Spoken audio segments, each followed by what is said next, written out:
ವಿದ್ಯಾರ್ಥಿಗಳೇ, ಈ ತರಗತಿಗೆ ನಿಮಗೆಲ್ಲರಿಗೂ ಸಹ ಸ್ವಾಗತ. 10ನೇ ತರಗತಿ ಇತಿಹಾಸ ಅಧ್ಯಾಯ 6. ಭಾರತದ ಪ್ರಥಮ ಸ್ವತಂತ್ರ ಸಂಗ್ರಾಮ 1857. ಹಾಗಾದ್ರೆ ಮಕ್ಕಳೇ, ಈ ಅಧ್ಯಾಯದಲ್ಲಿ ಬರುವಂತಹ ಕಲಿಕಾಂಶಗಳು ಯಾವುವು ಅನ್ನೋದನ್ನ ತಿಳಿಯೋಣ. 1ನೆಯ ಕಲಿಕಾಂಶ ಪ್ರಥಮ ಸ್ವತಂತ್ರ ಸಂಗ್ರಾಮಕ್ಕೆ ಕಾರಣಗಳು. 1ನೆಯದು ರಾಜಕೀಯ ಕಾರಣ, ಆರ್ಥಿಕ ಕಾರಣಗಳು, ಆಡಳಿತಾತ್ಮಕ ಕಾರಣಗಳು, ಸೈನಿಕ ಕಾರಣಗಳು. 2ನೆಯದು ದಂಗೆಯ ತತ್ಕ್ಷಣದ ಕಾರಣಗಳು, ದಂಗೆಯ ವಿಸ್ತರಣೆ ಮತ್ತು ಸ್ವರೂಪ, ದಂಗೆಯ ವಿಫಲತೆ ಮತ್ತು ಪರಿಣಾಮಗಳು. ಇವೆಲ್ಲದನ್ನೂ ಸಹ ನಾವು ಈ ಒಂದು ಅವಧಿಯಲ್ಲಿ ಅರ್ಥ ಮಾಡಿಕೊಳ್ಳಲು ಪ್ರಯತ್ನಿಸೋಣ. ಹಾಗಾದರೆ ಮಕ್ಕಳೇ, ಬ್ರಿಟಿಷರು ಅಧಿಕಾರವನ್ನು ವಿಸ್ತರಿಸುವಂತಹ ಉದ್ದೇಶದಿಂದ 2 ನೀತಿಗಳನ್ನು ಜಾರಿಗೆ ತರ್ತಾರೆ. ಒಂದು, ದತ್ತು ಮಕ್ಕಳಿಗೆ ಹಕ್ಕಿಲ್ಲ. ಇನ್ನೊಂದು ನೀತಿ ಸಹಾಯಕ ಸೈನ್ಯ ಪದ್ಧತಿ. ಇಲ್ಲಿ ನೋಡಿ, ಸಹಾಯಕ ಸೈನ್ಯ ಪದ್ಧತಿ ಒಂದು ನೀತಿ, ದತ್ತು ಮಕ್ಕಳಿಗೆ ಹಕ್ಕಿಲ್ಲ ಎನ್ನುವಂತಹ 2 ನೀತಿಗಳ ಸಹಾಯದಿಂದ ಅಧಿಕಾರ ಅನ್ನೋದನ್ನ ವಿಸ್ತರಿಸ್ತಾ ಹೋಗ್ತಾರೆ. ಆಗ ನಮ್ಮ ಭಾರತದಲ್ಲಿದ್ದಂತಹ ದೇಶೀಯ ಸಂಸ್ಥಾನಗಳ ರಾಜರು ತಮ್ಮ ರಾಜ್ಯವನ್ನ ಕಳ್ಕೊಳ್ತಾರೆ, ರಾಜ್ಯವನ್ನ ಬ್ರಿಟಿಷರಿಗೆ ಕೊಡ್ತಾರೆ. ಅಂದರೆ ಬ್ರಿಟಿಷರು ವಶಪಡಿಸ್ಕೊಳ್ತಾರೆ. ಈ ರೀತಿಯಾಗಿ ನಮ್ಮ ರಾಜ್ಯಗಳನ್ನು ಕಳ್ಕೊಂಡಂತಹ ರಾಜರು ಸಂಸ್ಥಾನಗಳು ಅಸಮಾಧಾನಗೊಳ್ತಾರೆ. ಅವರ ಹತ್ರ ಇರುವಂತಹ ಲಕ್ಷಾಂತರ ಸೈನಿಕರು ನಿರುದ್ಯೋಗಿಗಳಾಗ್ತಾರೆ. ಈ ಒಂದು ದಂಗೆಗೆ, ಈ ಅಸಮಾಧಾನ ದಂಗೆಯಾಗಿ ಸ್ಫೋಟಗೊಳ್ಳುತ್ತೆ. ಅದೇ 1857ರ ದಂಗೆ. ಹಾಗಾದ್ರೆ 1857ರ ದಂಗೆಯನ್ನ ಭಾರತೀಯ ಇತಿಹಾಸಕಾರರು ಇದನ್ನ ಭಾರತದ ಪ್ರಥಮ ಸ್ವತಂತ್ರ ಸಂಗ್ರಾಮ ಅಂತ ಬಿಟ್ಟು ಕರೀತಾರೆ. ಇದೇ ದಂಗೆಯನ್ನ ಬ್ರಿಟಿಷ್ ಇತಿಹಾಸಕಾರರು ಇದು ಸಿಪಾಯಿಗಳ ದಂಗೆ, ಸಿಪಾಯಿಗಳು ದಂಗೆ ಹೇಳುವುದರಿಂದ ಇದು ಸಿಪಾಯಿ ದಂಗೆ ಅಂತ ಬಿಟ್ಟು ಅವರು ಕರೀತಾರೆ.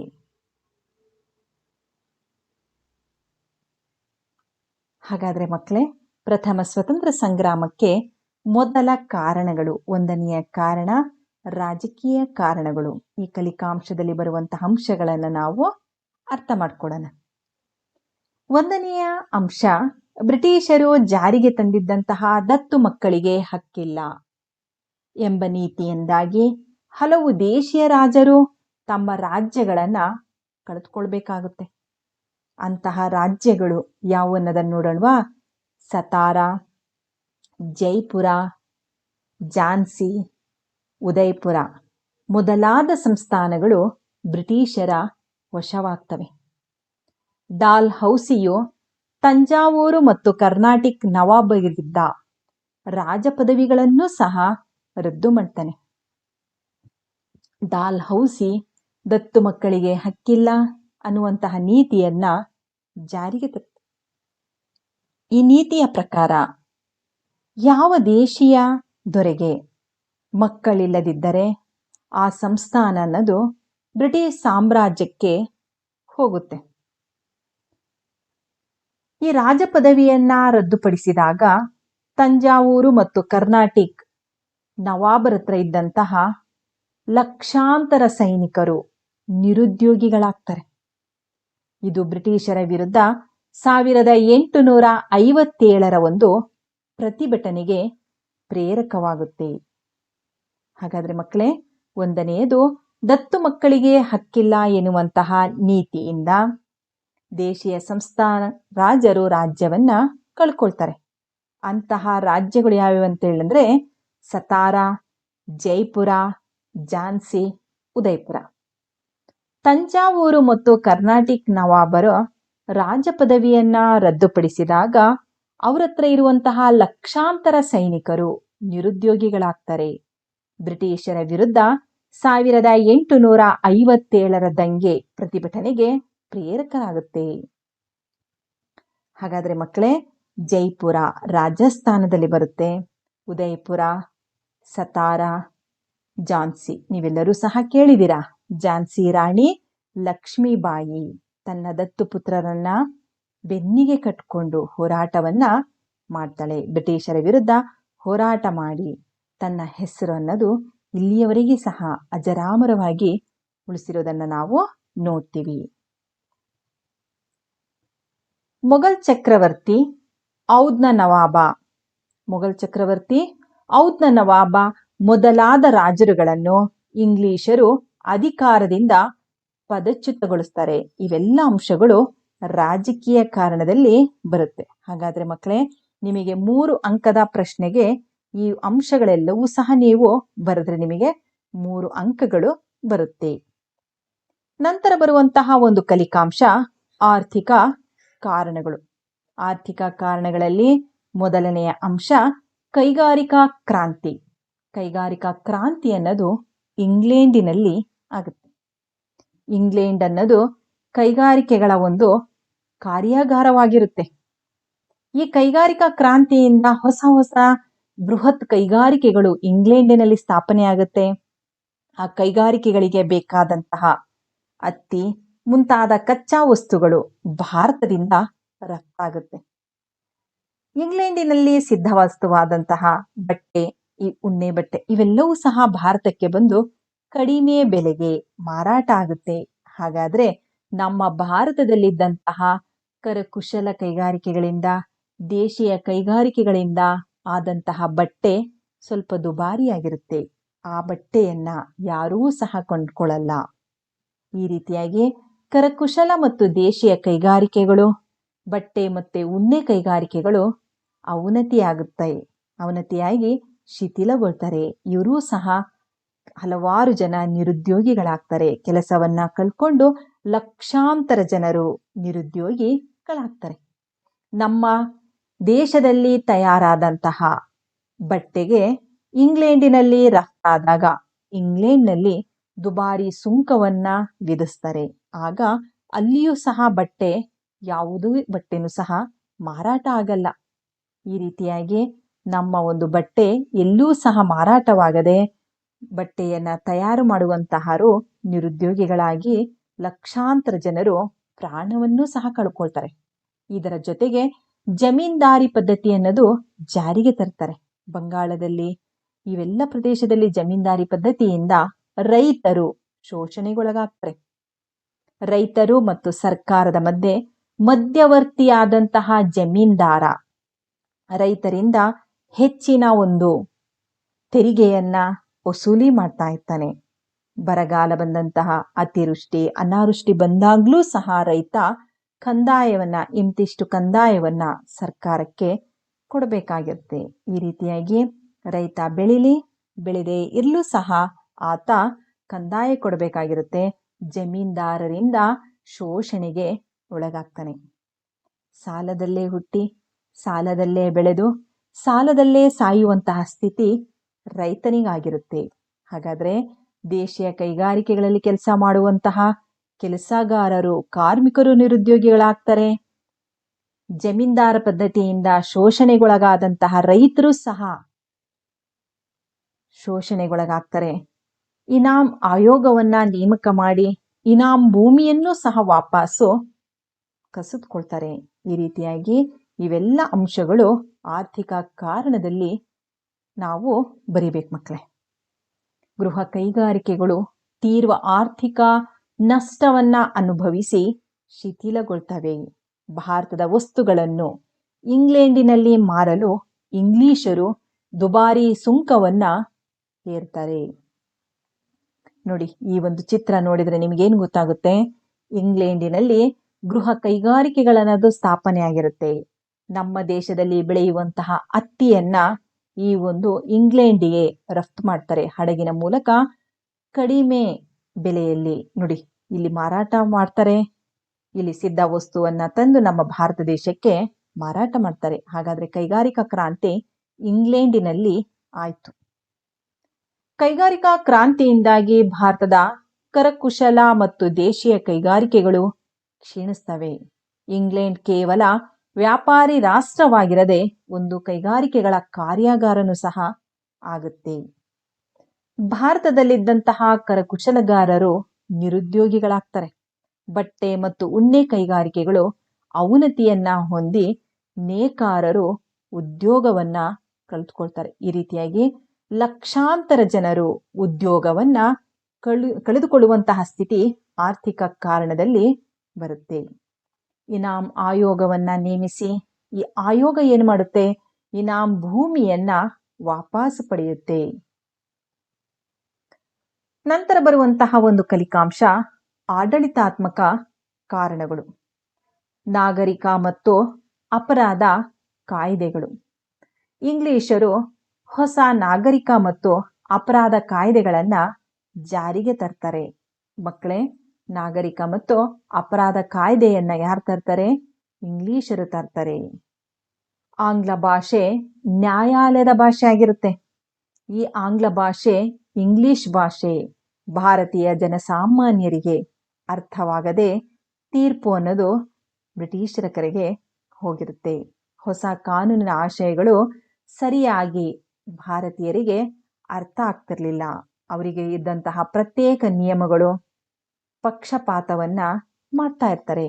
ಇಂಗ್ಲಿಷರ ಪರವಾದಂತಹ ನ್ಯಾಯ, ಇದರಿಂದ ಜನಸಾಮಾನ್ಯರು ನ್ಯಾಯಾಲಯಕ್ಕೆ ಹೋಗೋದಕ್ಕೆ ಹೆದರ್ತಾ ಇದ್ರು. ಯಾಕಂದ್ರೆ ಪಕ್ಷಪಾತ ನಡೀತಾ ಇತ್ತು. ಕಾನೂನಿನಲ್ಲಿ ಪಕ್ಷಪಾತ ಮತ್ತು ಭಾರತೀಯರಿಗೆ ಇಂಗ್ಲಿಷರ ನಿಯಮಗಳು ನೋಡಿ, ಇವೆಲ್ಲವೂ ಸಹ ಅವರಿಗೆ ಅನ್ವಯವಾಗ್ತಾ ಇದ್ವು. ಭಾರತೀಯರಿಗೆ ಅರ್ಥ ಆಗ್ತಿರ್ಲಿಲ್ಲ ಒಂದು ಇಂಗ್ಲಿಷ್ ಭಾಷೆ, ಇನ್ನೊಂದು ಕಡೆ ಪಕ್ಷಪಾತವನ್ನ ಮಾಡ್ತಾ ಇದ್ರು. ಕಾನೂನಿನಲ್ಲಿ ಪಕ್ಷಪಾತ, ಭಾರತೀಯರ ನಿಯಮಗಳು ಇಲ್ಲಿ ಅನ್ವಯವಾಗ್ತಿದ್ವು. ಇಂಗ್ಲಿಷ್ ನ್ಯಾಯಾಧೀಶರು ಬಹುತೇಕವಾಗಿ ಇಂಗ್ಲಿಷ್ ಪರವಾಗಿ ನ್ಯಾಯದಾನವನ್ನ ನೀಡ್ತಾ ಇದ್ರು. ಹಾಗಾದ್ರೆ ನ್ಯಾಯಾಲಯಕ್ಕೆ ಹೋಗ್ಬೇಕಾದ್ರೆ ತುಂಬಾ ಹೆದರ್ತಾ ಇದ್ರು ಭಾರತೀಯರು. ನಂತರ ಬರುವಂತಹ ಒಂದು ಸೈನಿಕ ಕಾರಣ. ಸೈನಿಕ ಕಾರಣದಲ್ಲಿ ಬ್ರಿಟಿಷರು ಸೈನ್ಯದಲ್ಲಿ ರಾಯಲ್ ಎನ್ಫೀಲ್ಡ್ ಬಂದೂಕನ್ನ ಜಾರಿಗೆ ತರ್ತಾರೆ. ಇದಕ್ಕಿಂತ ಮುಂಚೆ ನಮಗೆ ಸೈನಿಕ ಕಾರಣದಲ್ಲಿ ಬ್ರಿಟಿಷರ ಸೈನ್ಯದಲ್ಲಿದ್ದಂತಹ ಭಾರತೀಯ ಸಿಪಾಯಿಗಳ ಸ್ಥಿತಿ ತುಂಬಾ ಶೋಚನೀಯವಾಗಿರುತ್ತೆ. ಬ್ರಿಟಿಷ್ ಸೈನಿಕರಿಗಿದ್ದ ಸ್ಥಾನಮಾನ, ವೇತನ, ಬಡ್ತಿ, ಅವಕಾಶಗಳು ಭಾರತೀಯ ಸಿಪಾಯಿಗಳಿಗೆ ಇರಲಿಲ್ಲ. ಬ್ರಿಟಿಷ್ ಸೈನಿಕರಿಗೆ ವೇತನದಲ್ಲಿ 8 ಪಟ್ಟು, ಭಾರತೀಯ ಸೈನಿಕರಿಗಿಂತ 8 ಪಟ್ಟು ಹೆಚ್ಚು ವೇತನವನ್ನ ಬ್ರಿಟಿಷ್ ಸೈನಿಕರಿಗೆ ಕೊಡ್ತಾ ಇದ್ರು. ಬ್ರಿಟಿಷ್ ಸೈನಿಕರಿಗೆ ಬಡ್ತಿ ವ್ಯವಸ್ಥೆ ಅನ್ನೋದು ಸಹ ಇತ್ತು. ಆದ್ರೆ ಭಾರತೀಯ ಸಿಪಾಯಿಗಳಿಗೆ, ಸೈನಿಕರಿಗೆ ಬಡ್ತಿ ಇರಲಿಲ್ಲ. ಭಾರತೀಯ ಸೈನಿಕರನ್ನ ಸಾಗರೋತ್ತರವಾಗಿ ದೂರ ದೂರ ಪ್ರದೇಶಗಳಿಗೆ ಹಾಕಿದ್ದರು. ಈ ರೀತಿಯಾಗಿ ಬ್ರಿಟಿಷ್ ಸೈನಿಕರಿಗೂ ಭಾರತೀಯ ಸೈನಿಕರ ಮಧ್ಯೆ ಒಂದು ತಾರತಮ್ಯ ಅನ್ನೋದನ್ನ ಮಾಡ್ತಾ ಇದ್ರು. ಇದು ದಂಗೆಯ ತತ್ಕ್ಷಣದ ಒಂದು ಕಾರಣದಲ್ಲೂ ಸಹ ನಾವು ನೋಡ್ಬೋದು. ಇಂಗ್ಲಿಷ್ ಸೇನೆಯಲ್ಲಿದ್ದ ಹೆಚ್ಚಿನ ಪ್ರಮಾಣದ ಭಾರತೀಯ ಸಿಪಾಯಿಗಳು ತಾವೆಲ್ಲ ಒಂದಾಗಿ ಹೋರಾಡಿದರೆ ಬ್ರಿಟಿಷರನ್ನ ಭಾರತದಿಂದ ನಾವು ಓಡಿಸಬಹುದು ಎನ್ನುವಂತಹ ಒಂದು ಆತ್ಮವಿಶ್ವಾಸವನ್ನ ಹೊಂದಿದ್ರು. ಇದೇ ಸನ್ನಿವೇಶದಲ್ಲಿ ಸೈನಿಕರಿಗೆ ರಾಯಲ್ ಎನ್ಫೀಲ್ಡ್ ಎಂಬ ಹೊಸ ಬಂದೂಕನ್ನ ನೀಡ್ತಾರೆ.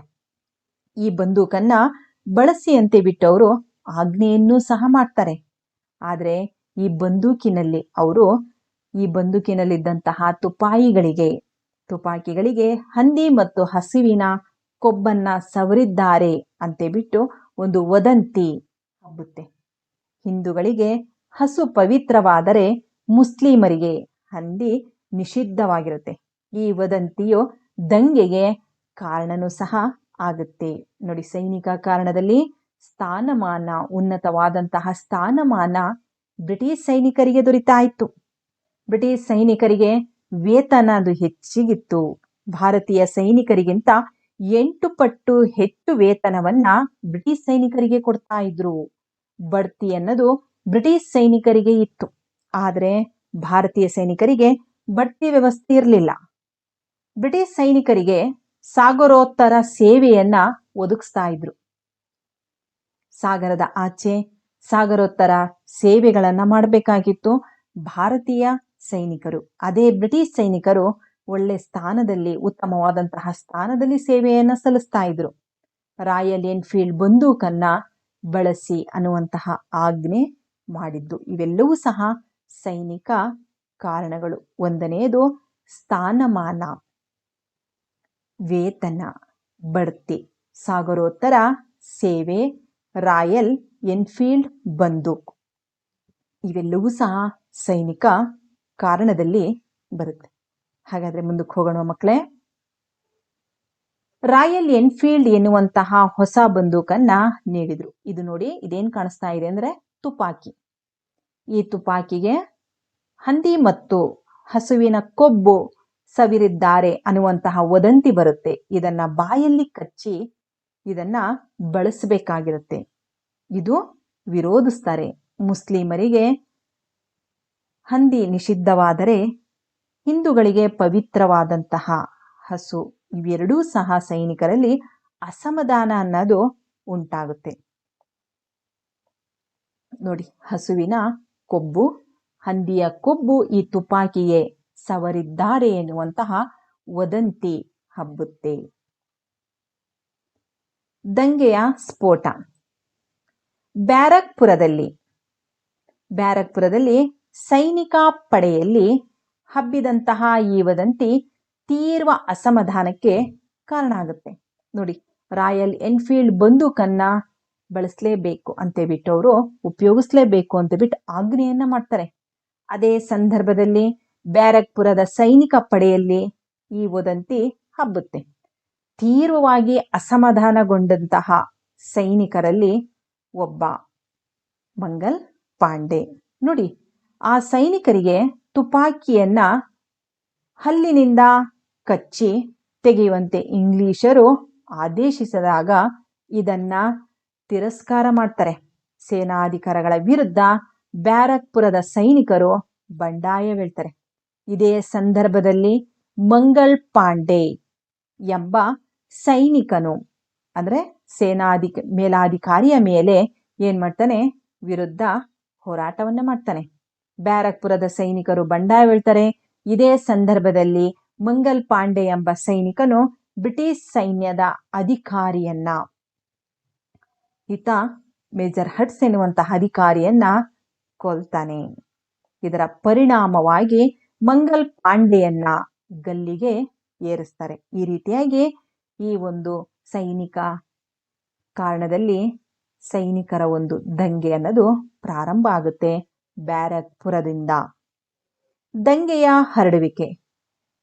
ಮೀರತ್ ಬ್ರಿಟಿಷರ ಪ್ರಬಲ ಸೇನಾ ನೆಲೆಯಾಗಿರುತ್ತೆ. ಇಲ್ಲಿಯೂ ಸಹ ಕೂಡ ಇಂಗ್ಲಿಷರು ಭಾರತೀಯ ಸೈನಿಕರಿಗೆ ತುಪಾಯಿಗಳನ್ನ ಬಳಸುವುದಕ್ಕೆ ಆದೇಶವನ್ನ ನೀಡ್ತಾರೆ. ಮೀರತ್ ಬ್ರಿಟಿಷರ ಪ್ರಬಲ ಸೇನಾ ನೆಲೆಯಾಗಿರುತ್ತೆ. ಇಲ್ಲಿಯೂ ಕೂಡ ಇಂಗ್ಲಿಷರು ಭಾರತೀಯ ಸೈನಿಕರಿಗೆ ತುಪಾಕಿಗಳನ್ನ ಬಳಸೋದಕ್ಕೆ ಆದೇಶ ಮಾಡ್ತಾರೆ. ಅಲ್ಲಿದ್ದಂತಹ ಭಾರತೀಯ ಸೈನಿಕರು ಅದನ್ನ ನಿರಾಕರಿಸ್ತಾರೆ. ಆಗ ಮೀರತ್ನಲ್ಲಿದ್ದಂತಹ ಸಿಪಾಯಿಗಳನ್ನ ಬಂಧಿಸ್ತಾರೆ. ಇದರಿಂದಾಗಿ ಮೀರತ್ನಲ್ಲಿ ದಂಗೆ ಉಂಟಾಯಿತು. ಪರಿಣಾಮವಾಗಿ ಸೈನಿಕರು ಸೆರೆಮನೆಗೆ ನುಗ್ಗಿ ಈಗಾಗಲೇ ಬಂಧಿತರಾಗಿದ್ದಂತಹ ಭಾರತೀಯ ಸಿಪಾಯಿಗಳನ್ನ ಬಿಡುಗಡೆಗೊಳಿಸ್ತಾರೆ. ಇದು ಸ್ವತಂತ್ರ ಸಂಗ್ರಾಮಕ್ಕೆ ಒಂದು ಕಾರಣ ಆಗುತ್ತೆ. ಅಂದ್ರೆ ಸ್ವತಂತ್ರ ಸಂಗ್ರಾಮದ ಬೀಜ ಅಂಕುರಕ್ಕೆ ನಾಂದಿ ಆಗುತ್ತೆ. ನಂತರ ಸೈನಿಕರ ಗುಂಪು ಮೀರತ್ನಿಂದ ಮಕ್ಕಳೇ ಇಲ್ಲಿ ನೋಡಿ, ಮೀರತ್ನಿಂದ ದೆಹಲಿಗೆ ತಲುಪಿ ಕೆಂಪುಕೋಟೆಗೆ ನುಗ್ಗಿ, ಕೆಂಪುಕೋಟೆಯಲ್ಲಿ ಮೊಘಲ್ ದೊರೆ 2ನೇ ಬಹದ್ದೂರ್ ಶಾನನ್ನು ಭಾರತದ ಚಕ್ರವರ್ತಿ ಎಂದು ಘೋಷಿಸ್ತಾರೆ. ಹಲವಾರು ಭಾಗಗಳಿಂದ ಪ್ರತಿಭಟನಾ ನಿರತ ಸಿಪಾಯಿಗಳು ದೆಹಲಿಗೆ ತಲುಪಿ ಪ್ರತಿಭಟನೆಯನ್ನ ತೀವ್ರಗೊಳಿಸ್ತಾರೆ.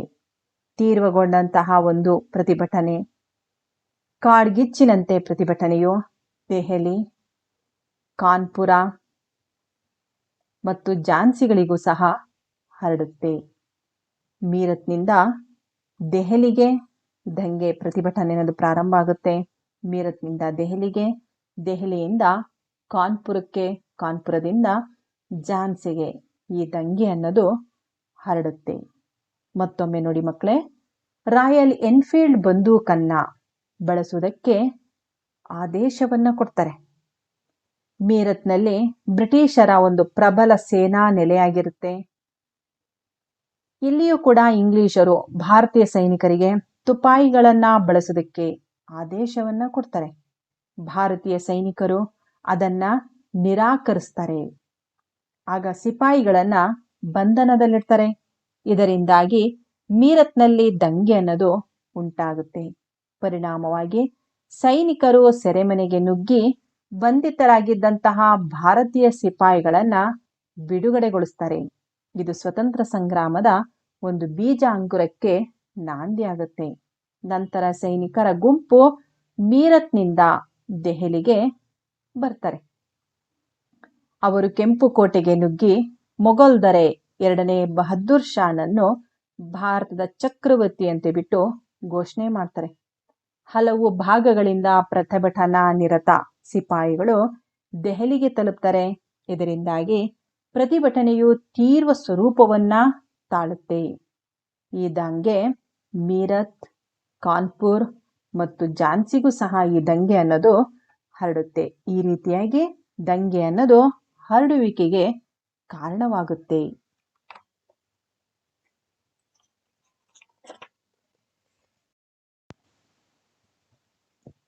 ಕಾನ್ಪುರದಲ್ಲಿ ನಾನಾ ಸಾಹೇಬನು ಸಿಡಿದೇಳ್ತಾನೆ ಬ್ರಿಟಿಷರ ವಿರುದ್ಧ. ಈತನಿಗೆ ತಾತ್ಯಾ ಟೋಪೆ ಸಹಾಯಕನಾಗಿ ಬರ್ತಾನೆ. ಝಾನ್ಸಿಯಲ್ಲಿ ರಾಣಿ ಲಕ್ಷ್ಮೀಬಾಯಿಯ ನಾಯಕತ್ವದಲ್ಲಿ ದಂಗೆ ಅನ್ನೋದು ಉಂಟಾಗುತ್ತೆ. ಕಾನ್ಪುರ ಬ್ರಿಟಿಷರ ವಶವಾದ ನಂತರ ತಾತ್ಯಾ ಟೋಪೆಯು ಝಾನ್ಸಿ ರಾಣಿಯ ಸಹಾಯಕ್ಕೆ ಬರ್ತಾನೆ. ತಾತ್ಯಾ ಟೋಪೆ ಯಾರ ಸಹಾಯಕ್ಕೆ ಮಕ್ಕಳೇ? ಝಾನ್ಸಿ ರಾಣಿಯ ಸಹಾಯಕ್ಕೆ ಬರ್ತಾನೆ. ಪ್ರತಿಭಟನೆಯ ಕಾವು ಲಕ್ನೋಲ್ಲೂ ಸಹ ಹರಡುತ್ತೆ. ಅಂತಿಮವಾಗಿ ಲಕ್ನೋ ಇಂಗ್ಲಿಷರ ವಶವಾಗುತ್ತೆ. ಇಲ್ಲಿಂದ ಸಂಗ್ರಾಮ ಯಮುನಾ ನದಿಯ ದಕ್ಷಿಣಕ್ಕೆ ಹೋಗುತ್ತೆ. ಇದರಿಂದಾಗಿ ಝಾನ್ಸಿಯಲ್ಲಿನ ಸಿಪಾಯಿಗಳು ಪ್ರಭಾವಿತರಾಗ್ತಾರೆ.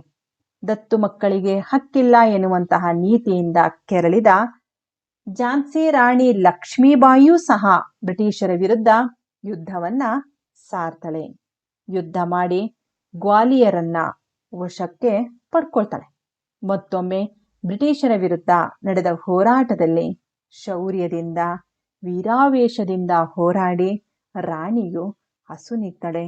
ತನ್ನ ಪ್ರಾಣವನ್ನ ದೇಶಕ್ಕೋಸ್ಕರ ಹೋರಾಡ್ತಾಳೆ. ಇಂದಿಗೂ ರಾಣಿಯು ಸ್ವತಂತ್ರ ಸಂಗ್ರಾಮ ಇತಿಹಾಸದಲ್ಲಿ ಒಂದು ಹೆಮ್ಮೆಯ ಸ್ಥಾನವನ್ನ ಹೊಂದಿದ್ದಾಳೆ ಅಂತೇಳ್ಬಿಟ್ಟು ನಾವು ಹೇಳ್ಬಹುದು. ಇಲ್ಲಿ ನೋಡಿ ಸಿಪಾಯಿ ದಂಗೆ ಯಾವ ರೀತಿಯಾಗಿ ಪ್ರತಿಭಟನೆ ಅನ್ನೋದು ಪ್ರಾರಂಭ ಆಗುತ್ತೆ.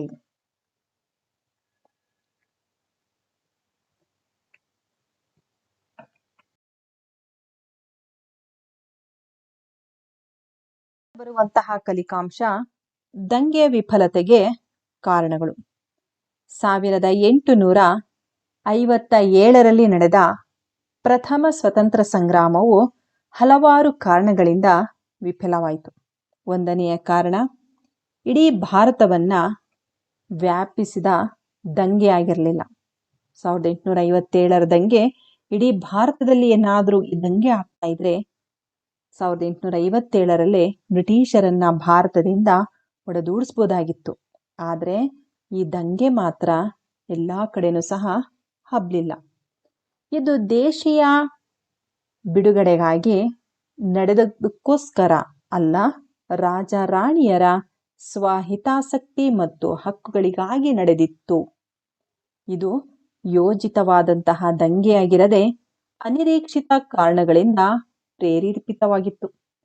ಬ್ರಿಟಿಷ್ ಸೈನಿಕರಲ್ಲಿ ಒಗ್ಗಟ್ಟಿತ್ತು, ಭಾರತೀಯ ಸೈನಿಕರಲ್ಲಿ ಯಾವುದೇ ಒಗ್ಗಟ್ಟಿರಲಿಲ್ಲ. ಭಿನ್ನತೆ ಅನ್ನೋದು ತಾಂಡವಾಡ್ತಾ ಇತ್ತು.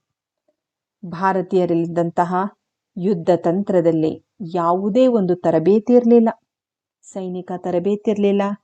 ಯುದ್ಧಕ್ಕೆ ಬೇಕಾಗುವಂಥ ಆಯುಧಗಳ ಒಂದು ಕೊರತೆ, ನಾಯಕತ್ವ ಶಿಸ್ತಿನ ಒಂದು ಕೊರತೆ, ಉತ್ತಮವಾದಂತಹ ನಾಯಕನಿರಲಿಲ್ಲ.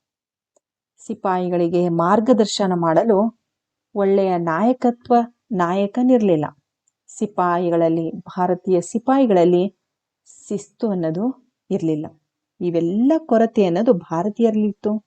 ಅಷ್ಟೇ ಅಲ್ಲ, ಭಾರತೀಯ ಸೈನಿಕರು ದೆಹಲಿಯಲ್ಲಿ ಖಜಾನೆಗಳನ್ನು ಲೂಟಿ ಮಾಡುವುದರ ಮೂಲಕ ಜನಸಾಮಾನ್ಯರ ವಿಶ್ವಾಸವನ್ನ ಕಳ್ಕೊಳ್ತಾರೆ.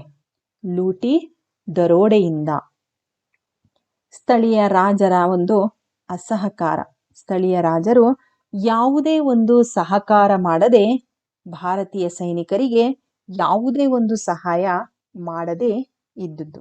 ಹಾಗಾದ್ರೆ ಮಕ್ಕಳೇ, ದಂಗೆ ವಿಫಲತೆಗೆ ಕಾರಣಗಳಲ್ಲಿ ಒಂದನೆಯದು, ದಂಗೆ ವ್ಯಾಪಕವಾಗಿ ಹಬ್ಬಿರಲಿಲ್ಲ. ಇಡೀ ಭಾರತದಲ್ಲಿ ದಂಗೆ ವ್ಯಾಪಿಸಿರಲಿಲ್ಲ. ಸ್ವಹಿತಾಸಕ್ತಿ ಮತ್ತು ಹಕ್ಕುಗಳಿಗಾಗಿ ನಡೆದಿತ್ತು ರಾಜ ರಾಣಿಯರ ನಡುವೆ.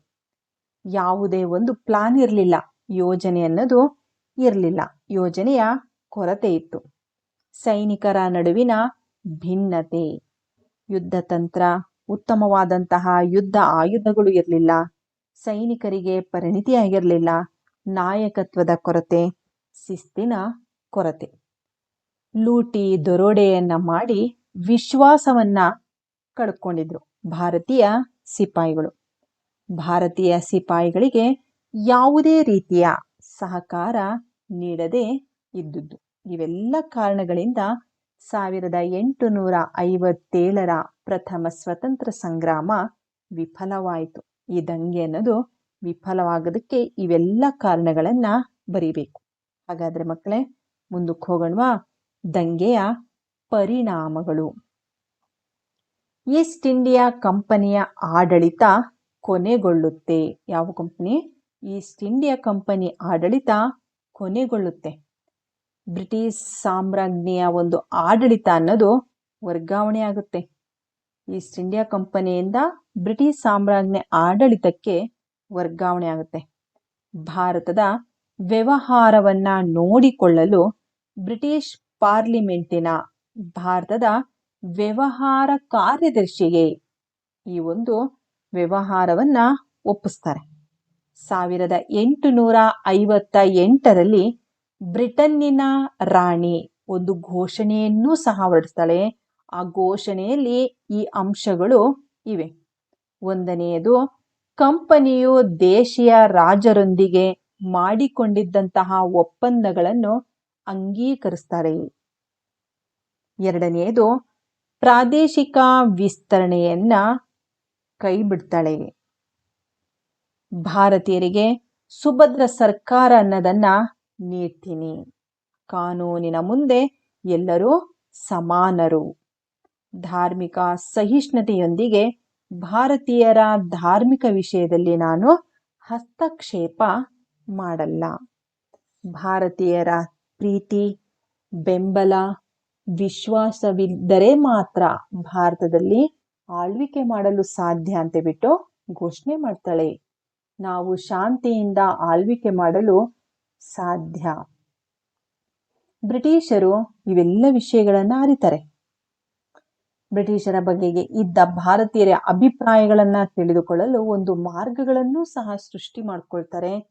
ಇದಕ್ಕೆ ಕಾರಣವೆಂದು ಬ್ರಿಟಿಷರು ಮನಗೊಳ್ತಾರೆ. ಈ ಘಟನೆಯ ನಂತರ ಶಾಸನ ರೂಪಿಸುವ ಪ್ರಕ್ರಿಯೆಯಲ್ಲಿ ಭಾರತೀಯರನ್ನೂ ಸಹ ಸೇರಿಸ್ಕೊಳ್ತಾರೆ. ಒಂದು ನೀತಿಯನ್ನ ಜಾರಿಗೊಳಿಸುವುದರ ಮೂಲಕ ಭಾರತೀಯರು ಸಹ ಪಾಲ್ಗೊಳ್ತಾರೆ. ಭಾರತೀಯರ ಸ್ವತಂತ್ರ ಹೋರಾಟಕ್ಕೆ ಹೊಸ ದಿಕ್ಸೂಚಿ ಅನ್ನೋದನ್ನ ನೀಡ್ತಾರೆ. ಭಾರತೀಯರು ಇನ್ನು ಮುಂದೆ ಹೋರಾಟದ ಪರ್ಯಾಯ ಮಾರ್ಗವನ್ನ ಹುಡುಕಿಕೊಳ್ಳುವ ಅನಿವಾರ್ಯತೆಯನ್ನ ಕಂಡುಕೊಳ್ತಾರೆ. ಈ ರೀತಿಯಾಗಿ ಮಕ್ಕಳೇ, ಇಲ್ಲಿಯವರೆಗೆ ನಾವು ಸ್ವತಂತ್ರ ಸಂಗ್ರಾಮ, ಪ್ರಥಮ ಸ್ವತಂತ್ರ ಸಂಗ್ರಾಮ, ಸಿಪಾಯಿ ದಂಗೆ, ಈ ಅಧ್ಯಾಯದಲ್ಲಿ 1857ರ ದಂಗೆಗೆ, ಪ್ರಥಮ ಸ್ವತಂತ್ರ ಸಂಗ್ರಾಮಕ್ಕೆ ಕಾರಣಗಳು, ರಾಜಕೀಯ ಕಾರಣ, ಆರ್ಥಿಕ ಕಾರಣ, ಆಡಳಿತಾತ್ಮಕ ಕಾರಣ, ಸೈನಿಕ ಕಾರಣ, ತತ್ಕ್ಷಣದ ಕಾರಣ, ಇದರ ಜೊತೆಗೆ ದಂಗೆಯ ಹರಡುವಿಕೆ, ದಂಗೆಯ ವಿಫಲತೆಗೆ ಕಾರಣಗಳು, ದಂಗೆಯ ಪರಿಣಾಮಗಳು, ಎಲ್ಲ ಕಲಿಕಾಂಶಗಳನ್ನು ನಾವು ಅರ್ಥ ಮಾಡ್ಕೊಂಡಿದ್ದೀವಿ. ಹಾಗಾದರೆ ಮಕ್ಕಳೇ, ನಿಮಗೆಲ್ಲರಿಗೂ ಸಹ ಈ ಒಂದು ಅಧ್ಯಾಯ ಅರ್ಥ ಆಗಿದೆ ಅಂತ ತಿಳ್ಕೊಂಡಿದ್ದೀನಿ. ಹಾಗಾದರೆ ಮುಂದೆ ಪಾಠದ ಕೊನೆಯ ಘಟ್ಟ, ಎಲ್ಲ ಚಟುವಟಿಕೆಗಳನ್ನು ನೀವು ಮನೆಯಲ್ಲಿ ಕುಳಿತು ಬರ್ಕೊಂಡು ಬರಬೇಕು. ಒಂದನೆಯದು, ಈ ಕೆಳಗಿನ ಪ್ರಶ್ನೆಗಳಿಗೆ 4 ಉತ್ತರಗಳನ್ನು ಕೊಡಲಾಗಿದೆ. ಅವುಗಳಲ್ಲಿ ಸರಿಯಾದ ಉತ್ತರವನ್ನು ಆಯ್ಕೆ ಮಾಡಿ ಬರೆಯಿರಿ. 4 ಉತ್ತರಗಳಿದೆ ಮಕ್ಕಳೇ, ಇದರಲ್ಲಿ ಸರಿಯಾದ ಉತ್ತರವನ್ನ ಈ ಜಾಗದಲ್ಲಿ ನೀವು ಬರಿಬೇಕು. ಸಾಮಾನ್ಯ ಶಕ 1857ರ ದಂಗೆಯು ಮೊಟ್ಟ ಮೊದಲು ಈ ಸ್ಥಳದಲ್ಲಿ ಪ್ರಾರಂಭವಾಯಿತು. ಒಂದನೆಯದು ಎ, ಬಾಂಬೆ, ಮದ್ರಾಸ್, ಬ್ಯಾರಕ್ಪುರ, ಕಲ್ಕತ್ತಾ. ಮೊಘಲ್ ಸಾಮ್ರಾಜ್ಯದ ಕೊನೆಯ ಚಕ್ರವರ್ತಿ ಬಹದ್ದೂರ್ ಶಾ, ಔರಂಗಜೇಬ್. ಎರಡನೇ ಶಾ ಆಲಂ, ಬಾಬರ್. ಮೂರನೆಯದು ಲಕ್ನೋದಲ್ಲಿ ಬ್ರಿಟಿಷರ ವಿರುದ್ಧ ದಂಗೆ ಎದ್ದ ವೀರ ಮಹಿಳೆ. A, Jhansi Rani Lakshmibai. B, Kittur Rani Chennamma. C, Begum Hazrat Mahal. D, Abbakka.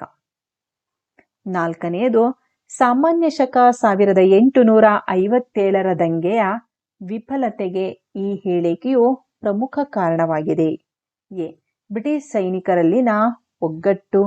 B, zamindari ಪದ್ಧತಿ. ಸಿ, ಧಾರ್ಮಿಕ ಅಹಿಷ್ಣುತೆ. ಡಿ, ಬ್ರಿಟಿಷ್ ಕಂಪನಿಯ ಕೊಡುಗೆ. ಐದನೆಯದು, ಬ್ರಿಟಿಷ್ ವಿಕ್ಟೋರಿಯಾ ರಾಣಿಯ ಘೋಷಣೆಯು ಪ್ರಕಟವಾದ ವರ್ಷ. ಎ, ಸಾಮಾನ್ಯ ಶಕ 1857, ಸಾಮಾನ್ಯ ಶಕ 1858, ಸಾಮಾನ್ಯ ಶಕ 1847. ಡಿ, ಸಾಮಾನ್ಯ ಶಕ 1950. ಉತ್ತರವನ್ನ ಈ ಭಾಗದಲ್ಲಿ ನೀವು ಬರಿಬೇಕು. ಹಾಗಾದ್ರೆ ಮಕ್ಕಳೇ, ಎರಡನೆಯ ಚಟುವಟಿಕೆ, ಈ ಕೆಳಗಿನ ಬಿಟ್ಟ ಸ್ಥಳಗಳನ್ನು ಸೂಕ್ತವಾದ ಉತ್ತರದಿಂದ ಭರ್ತಿ ಮಾಡಿ. ಒಂದನೆಯದು, ಬ್ಯಾರಕ್ಪುರದ ದಂಗೆಯ ನಾಯಕತ್ವ ವಹಿಸಿದ ಸಿಪಾಯಿ ಡ್ಯಾಶ್. ಎರಡನೆಯದು, ಇನಾಂ ಭೂಮಿ ವಾಪಸ್ ಪಡೆಯಲು ನೇಮಿಸಿದ ಆಯೋಗ ಡ್ಯಾಶ್. ಯಾವ ಆಯೋಗ ಅಂತ ಬರಿಬೇಕು.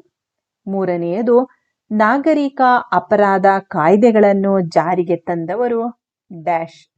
ನಾಲ್ಕನೆಯದು, ಕಾನ್ಪುರದ ದಂಗೆಯ ನಾಯಕತ್ವ ವಹಿಸಿದವರು ಡ್ಯಾಶ್.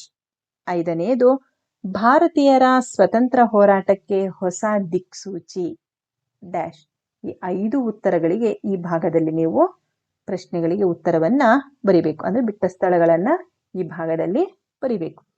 ಮೂರನೆಯ ಚಟುವಟಿಕೆ, ಈ ಕೆಳಗಿನ ಸ್ಥಳಗಳ ಮುಂದೆ ಸೂಚಿಸಿರುವ ವ್ಯಕ್ತಿಗಳನ್ನು ಸರಿಯಾಗಿ ಹೊಂದಿಸಿ ಬರೆಯಿರಿ. ಎ ಪಟ್ಟಿ, ಬಿ ಪಟ್ಟಿ ಉತ್ತರಗಳನ್ನು ಈ ಭಾಗದಲ್ಲಿ ನೀವು ಬರಿಬೇಕು. ಒಂದನೆಯದು, ಝಾನ್ಸಿ, ದೆಹಲಿ, ಕಾನ್ಪುರ, ಬ್ಯಾರಕ್ಪುರ, ಲಕ್ನೋ.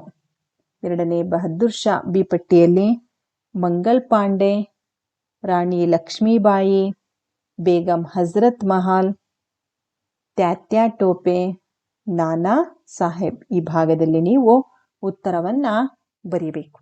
ಹಾಗಾದ್ರೆ ಮುಂದಿನ ಚಟುವಟಿಕೆಗೆ ಹೋಗೋಣವಾ? ನಾಲ್ಕನೆಯದು, ಮೊದಲನೇ ಪದಕ್ಕೆ ಎರಡನೇ ಪದವು ಸಂಬಂಧವಿರುವಂತೆ ಮೂರನೆಯ ಪದಕ್ಕೆ ಸಂಬಂಧವಿರುವ ಪದವನ್ನು ಬರೆಯಿರಿ. ಭಾರತದ ಪ್ರಥಮ ಸ್ವತಂತ್ರ ಸಂಗ್ರಾಮ ಭಾರತೀಯ ಇತಿಹಾಸಕಾರರು ಹೇಳಿದರು. ಸಿಪಾಯಿ ದಂಗೆ ಅಂತ ಹೇಳಿದವರು ಯಾರು? ಎರಡನೆಯ ಪ್ರಶ್ನೆ, ಸಹಾಯಕ ಸೈನ್ಯ ಪದ್ಧತಿ ಜಾರಿಗೆ ತಂದವರು ಯಾರು? ವೆಲ್ಲೆಸ್ಲಿ. ದತ್ತು ಮಕ್ಕಳಿಗೆ ಹಕ್ಕಿಲ್ಲ ನೀತಿ ಜಾರಿಗೆ ತಂದವರು ಯಾರು? ಮೂರನೆಯದು, ಕೈಗಾರಿಕಾ ಕ್ರಾಂತಿ ಎಲ್ಲಿ ಪ್ರಾರಂಭವಾಯಿತು? ಇಂಗ್ಲೆಂಡಲ್ಲಿ. ಬೃಹತ್ ಮಾರುಕಟ್ಟೆ ಎಲ್ಲಿ? ಈ ಭಾಗದಲ್ಲಿ ನೀವು ಬರಿಬೇಕು. ನಾಲ್ಕನೆಯದು, ಝಾನ್ಸಿ ರಾಣಿ ಲಕ್ಷ್ಮೀಬಾಯಿ. ಕಾನ್ಪುರ. ಈ ಭಾಗದಲ್ಲಿ ಉತ್ತರವನ್ನ ನೀವು ಬರಿಬೇಕು. ಐದನೆಯದು, ಕೆಳಗಿನ ಸಾಲುಗಳಲ್ಲಿ ಗುಂಪಿಗೆ ಸೇರದ ಪದವನ್ನು ಆರಿಸಿ ಬರೆಯಿರಿ. ಒಂದನೆಯದು, ಸತಾರ, ಜೈಪುರ, ಝಾನ್ಸಿ, ಬೆಂಗಳೂರು ಡ್ಯಾಶ್. ಮಂಗಲ್ ಪಾಂಡೆ, ತ್ಯಾತ್ಯಾ ಟೋಪೆ, ನಾನಾ ಸಾಹೇಬ್, ಲಾರ್ಡ್ ವೆಲ್ಲೆಸ್ಲಿ. ಮೂರನೆಯದು, ನೇಮಕಾತಿ, ವೇತನ, ಸೈನ್ಯ, ಬಡ್ತಿ. ಈ ಭಾಗದಲ್ಲಿ ನೀವು ಬರಿಬೇಕು. ನಾಲ್ಕನೆಯದು, ನೇಕಾರರು, ಗೃಹ ಕೈಗಾರಿಕೆ, ಉಣ್ಣೆ ಬಟ್ಟೆ, ಎನ್ಫೀಲ್ಡ್ ಬಂದೂಕು. ಈ ಯಾವುದು ಸೇರಲ್ವಾ ಅದನ್ನ ಈ ಭಾಗದಲ್ಲಿ ನೀವು ಬರಿಬೇಕು. ನಾಲ್ಕನೆಯದು, ಈ ಕೆಳಗಿನ ಪ್ರಶ್ನೆಗಳಿಗೆ ಒಂದೊಂದು ವಾಕ್ಯದಲ್ಲಿ ಬರೆಯಿರಿ. ಒಂದನೆಯದು, ದತ್ತು ಮಕ್ಕಳಿಗೆ ಹಕ್ಕಿಲ್ಲ ಎಂಬ ನೀತಿಗೆ ಒಳಪಟ್ಟ ದೇಶೀಯ ಸಂಸ್ಥಾನಗಳು ಯಾವುವು? ಭಾರತ ಮ್ಯಾಪಲ್ಲಿ ತೋರಿಸಿದ್ದಲ್ಲ ಮಕ್ಕಳೇ, ಆ ಒಂದು ಸಂಸ್ಥಾನಗಳನ್ನು ಈ ಭಾಗದಲ್ಲಿ ನೀವು ಬರಿಬೇಕು. 4. ಇಂಗ್ಲಿಷರು ಜಾರಿಗೆ ತಂದ ಕಾಯ್ದೆಗಳು ಯಾವುವು? ಮೂರನೆಯದು, 1857ರ ಕ್ರಾಂತಿಗೆ ತತ್ಕ್ಷಣದ ಕಾರಣವಾದ ಅಂಶಗಳಾವುವು? ರಾಣಿ ಲಕ್ಷ್ಮೀಬಾಯಿಗೆ ಸಹಾಯ ಮಾಡಿದ ಕಾನ್ಪುರದ ಸೇನಾನಿ ಯಾರು? ಮೂರನೆಯದು, 1857ರ ಕ್ರಾಂತಿಗೆ ತತ್ಕ್ಷಣದ ಕಾರಣವಾದ ಅಂಶಗಳಾವುವು? ರಾಣಿ ಲಕ್ಷ್ಮೀಬಾಯಿಗೆ ಸಹಾಯ ಮಾಡಿದ ಕಾನ್ಪುರದ ಸೇನಾನಿ ಯಾರು? ಸಾಮಾನ್ಯ ಶಕ 1858ರಲ್ಲಿ ಹೊರಬಿದ್ದ ಘೋಷಣೆ ಯಾರ ಹೆಸರಿನಲ್ಲಿ ಇತ್ತು? ನಂತರ ಮಕ್ಕಳೇ, 7ನೆಯ ಚಟುವಟಿಕೆ, ಈ ಕೆಳಗಿನ ಪ್ರಶ್ನೆಗಳಿಗೆ 2 ಅಥವಾ 3 ವಾಕ್ಯಗಳಲ್ಲಿ ಉತ್ತರಿಸಿ. ಒಂದನೆಯದು, ಸಾಮಾನ್ಯ ಶಕ 1857ರ ಕ್ರಾಂತಿಗೆ ರಾಜಕೀಯ ಕಾರಣಗಳೇನು? ಚರ್ಚಿಸಿ. ಸಿಪಾಯಿ ದಂಗೆಯ ಆರ್ಥಿಕ ಕಾರಣಗಳನ್ನು ತಿಳಿಸಿ.